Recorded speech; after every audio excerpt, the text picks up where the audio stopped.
Welcome to another edition of the Postgame Wrap. I'm Jarret Johnson, and man, I'm not gonna lie, y'all. That was rough last night, and it's not even just that. Like, I'm not down on the players or anything. They played with great effort. I'm not even down on the coaching staff, but 23-0 to an in-conference rival. I mean, Tech got shut out for the first time at home since like '87. They got shut out for the first time just in general since '97, and that was against number 2 Nebraska. So, I mean, it was a tough night, 23-0 to Oklahoma State. But when I look at it, Oklahoma State's defense is legit. It was immediate. I mean, they're coached up. You know they're going to be coached up. Just Oklahoma State has a good coaching staff. And they're experienced. They're stout and physical up front, but their linebackers and secondary are just really fast. They're just solid all across the board. I think they're a really good team, and I've said this. People have heard this multiple times over the last 24 hours, but in watching them in person, I feel like Oklahoma State is just one stud skill position. I mean, like stud, like superstar skill position player away from really being a serious contender for it all.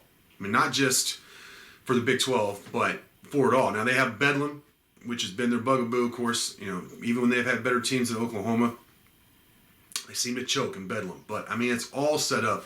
Oklahoma State is better than Oklahoma. I think that's pretty obvious. In terms of a team, it's in Stillwater. They should handle their business, go to the Big 12 championship, and probably win that. And then, hey, they might be in the mix, for the playoffs, just depending on how things shake out. We'll have to see. But my point in saying all this is Oklahoma State's a good team. I'm not a big Spencer Sanders fan. He's too inaccurate for my taste, but he has done a better job of taking care of the ball. He didn't turn it. There were a couple of times that throws that should have been picked off but weren't last night. But overall, Oklahoma State's a very good team, very well coached. And so that's why and also when you look at it, it was senior night. So many of the players, not the younger guys, but the older guys. It's such a veteran team for Tech and these super seniors that a lot of these guys are going to be gone. So it's like, even if you were going to be harsh on them, they're leaving. And then almost all the coaches are likely going to be gone too that were involved. And they did a good job last week in getting the team ready to beat Iowa State, and they're bowl eligible. So it's a weird, unique situation where it was a really boring game because there weren't any star skill players other than Tech who they didn't win one-on-one battles. Donovan Smith was terrible. Tech didn't even have over 100 total yards until the fourth quarter, the last drive. They were just totally dominating on offense. The defense played good enough to win, as Sonny Cumbie said in the postgame.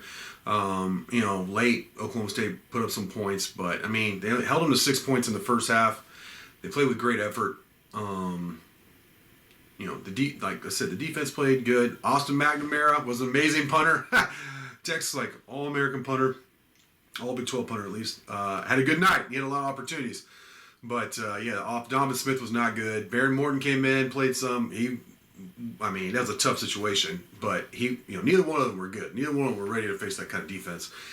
And Oklahoma State did a great job disguising what they were doing. Even Sonny Cumbie, he said that too.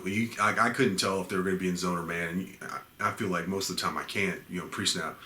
So that's just what happened. And honestly, it was kind of torture. It was torture. Just the game just drug on forever and ever. Midway through the third quarter, there's no way Tech's going to. They can't. They can't even get in the red zone. I don't think they got in the red zone the whole night. So. The offense was just totally dominated, and that's disappointing. But this is the same team that put up 41 points over 500 yards on a pretty salty Iowa State defense just this last week. So, it was what it was, and now Tech's still bowl eligible, unlike some other school in Texas. I can name.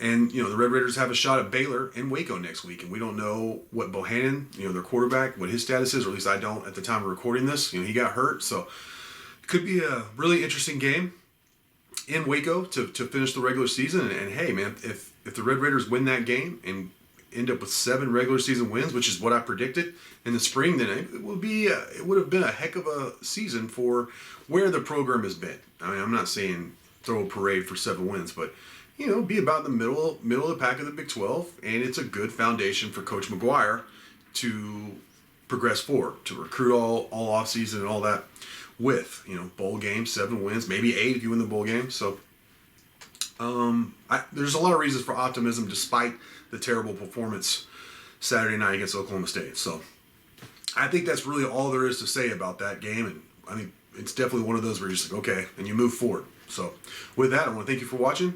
And until next time.